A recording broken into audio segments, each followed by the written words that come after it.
Welcome to Friday Takeaway. I'm Chong, joined by Chuang.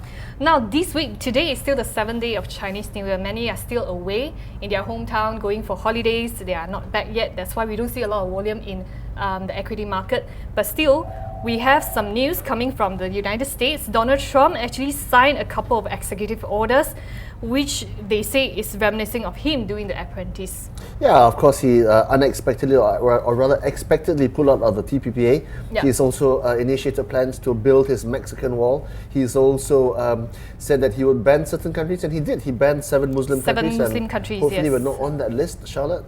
And in a move that feels eerily familiar, like we have seen it in other countries, when his acting Attorney General, Sally Yates, didn't back him on a travel ban, he fired her. He did, yeah, just like some people in Malaysia. But moving swiftly along, the Federal Reserve also was in action this week.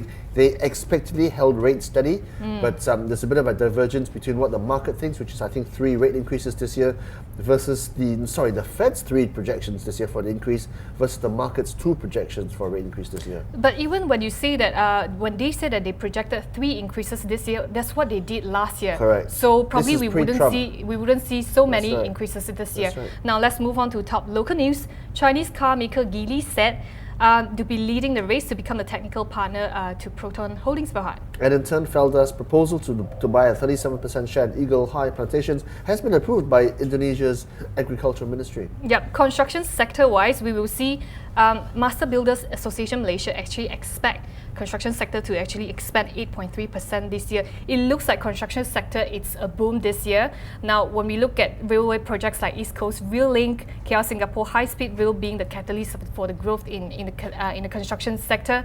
And what is more interesting is that a lot of Chinese companies are actually eyeing for all these projects. Exactly. And also, we saw quite despairingly how petrol prices have gone up by 20 cents per litre to 2 ringgit 30 per litre for RON 95.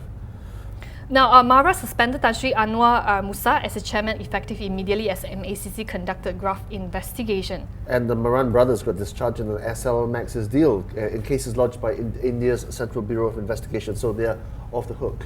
Now let's move on to Bursa. At 10 o'clock today, KLCI is traded at 1,677.56 points, lifted by banking sectors and some blue chip stocks. Week-on-week change, down 0.5%. A week ago, it was traded at 1,686 points. On a 1-year return, 4.4% to the good, Charlotte. Also, in terms of commodities, I think WTI crude is about $53.5 per barrel. Brent is about $56.5 per barrel. And of course, we saw how gold is also up in the last few days. But also in terms of what's hot and moving in the markets today, the Star Corp Berhad going ahead with their plans to suspend their shares. Yeah, so this news actually came out yesterday. Not a very new news. Basically, what happened was last year, in December 19 last year, they launched MGO.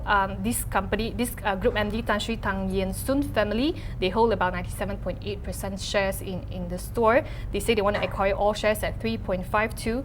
But later on, they actually raised the offer to about 3.7 ringgit a piece. That's right, and of course the pre-suspension price was 361, so a little bit of upside there for shareholders. Also, Public Bank moving this morning.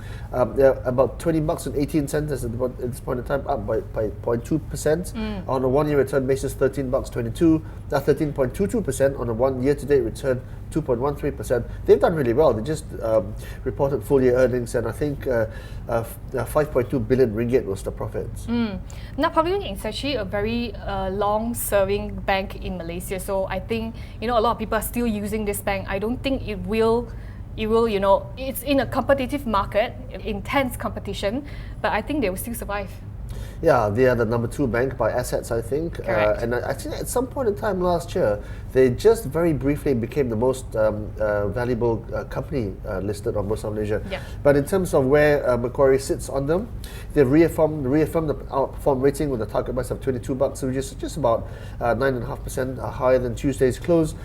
Most of their business, Charlotte, is done in Malaysia. In fact, upper middle class and middle class income earners in SMEs and mortgages, and I think car loans as well. Especially the SME and car finance. That's right, yes. that's right. Now, TA Research, they are more pessimistic. They maintain a hold call on this company with higher target price of 20 ringgit 90 cent from 20 ringgit 30 cent. They say the FY16 results came within expectations, but moving forward 2017, management remains cautious and believes the challenging environment will translate to more moderation ahead. Okay, we also saw how Apple reported excellent Q1 results this week. Yeah. I think they sold 78.5 million iPhones.